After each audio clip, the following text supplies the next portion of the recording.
తమిళనాడులో చిక్కిన Bengaluru don bomb నాగను పోలీసులు కస్టడీకి అప్పగించింది న్యాయస్థానం. బాంబు నాగతో ఆయన ఇద్దరు కుమారులు కూడా కస్టడీని అప్పగించారు. పోలీసులు చిత్రహింసలు పెట్టకుండా చూడాలని ఆయన తరపు న్యాయవాదులు హైకోర్టులో పిటిషన్ దాఖలు చేశారు. మరోవైపు బ్లాక్ మనీని వైట్ చేస్తున్న కేసులో బాంబు నాగ భార్య లక్ష్మి కోసం పోలీసులు గాలిస్తున్నారు. డాన్ బాంబ్ నాగాకు బెంగళూరు 11వ చీఫ్ అడిషనల్ మెజిస్ట్రేట్ కోర్టు 10 రోజుల పోలీస్ రిమాండ్ విధించింది. బాంబ్ నాగా అలియాస్ నాగరాజుతో పాటు ఆయన ఇద్దరు కుమారులు గాంధీ శాస్త్రిలకు కూడా న్యాయస్థానం పోలీసు కస్టడీ విధించింది. బుధవారం హైడ్రామా మధ్య తమిళనాడులోని ఆర్కాట్లో ఈ ముగ్గురు పోలీసులకు చిక్కారు. పోలీసులు 15 రోజుల రిమాండ్ను కోరగా న్యాయస్థానం 10 రోజుల రిమాండ్ ఒప్పుకుంది. అయితే బాంబు నాగా ఆయన ఇద్దరు కుమారులను పోలీసులు చిత్రహింసలు పెడతారని ఆయన తరపు న్యాయవాది నరేష్ కోర్టులో ఆరోపించారు. పోలీసులు టార్చర్ పెట్టకుండా చూడాలని కోర్టులో పిటిషన్ దాఖలు చేస్తామని తెలిపారు. గట్టి భద్రత మధ్య బాంబు నాగాను తమిళనాడు నుంచి బెంగళూరుకు తరలించారు పోలీసులు. సినిమా ఫకీలో పోలీసులకు చిక్కాడు బాంబు నాగా. 23 రోజుల పాటు ముప్పు తిప్పలు పెట్టిన కేటుగాడిని వలపన్ని పట్టుకున్నారు.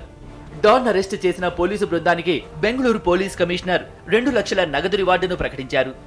ఏప్రిల్ 14 నుంచి ఈ క్రిమినల్ కోసం పోలీసులు 2 రాష్ట్రాల్లో జల్లెడ పట్టారు. గత నెల అతడి ఇంటిపై రైడ్ చేసినప్పుడు రహస్య మార్గంలో పారిపోయాడు. మనీ లాండరింగ్ కేసులో పోలీసులకు మోస్ట్ వాంటెడ్ గా ఉన్నాడు బాంబు నాగా. బాంబు నాగాతో పాటు అతడి ఇద్దరు కుమారులు గాంధీ శాస్త్రిలను కూడా సినిమా ఫకీలో చేసింగ్ తర్వాత అరెస్ట్ చేశారు. 23 కిలోమీటర్ల కార్ చేసింగ్ తర్వాత చిక్కాడు బాంబు నాగా. ఆర్కాట్లోని ఓ ఫామ్ హౌస్ లో బాంబు నాగా అతని ఇద్దరు కొడుకులు నక్కినట్లుగా పోలీసులకు సమాచారం అందింది. ఏసీపీ రవికుమార్ బృందం అక్కడికి చేరుకుంది. పోలీసులను చూసి ఈ నేరగాళ్లు పారిపోయే ప్రయత్నం చేశారు. పోలీసు వాహనాన్ని ఢీకొట్టి పారిపోయేందుకు ప్రయత్నించారు.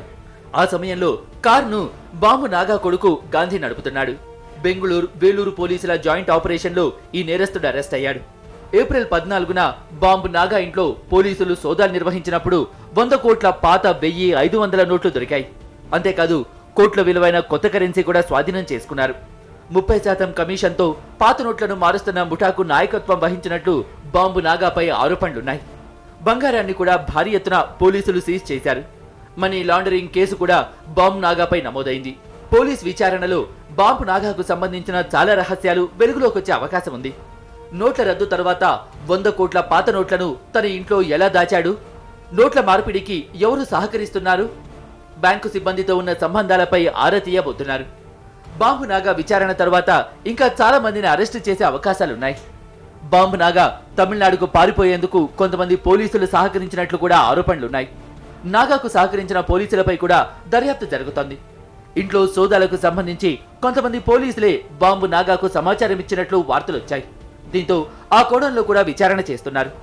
మాజీ కార్పొరేటర్ కూడా అయిన నాగరాజుపై పలు కేసులు పెండింగ్ లో ఉన్నాయి. అయితే తనను కొంతమంది ఐపీఎస్లే కుట్ర పన్ని తనను ఈ కేసులో ఇరికించారని బాంబు నాగా ఆరోపిస్తున్నారు. ఆ ఐపీఎస్లపై చర్యలు తీసుకోకుంటే కర్ణాటక పరువు దేశమంతా పోతుందని 2 వీడియోలను కూడా బాంబు నాగా విడుదల చేయటం సంచలనం సృష్టించింది.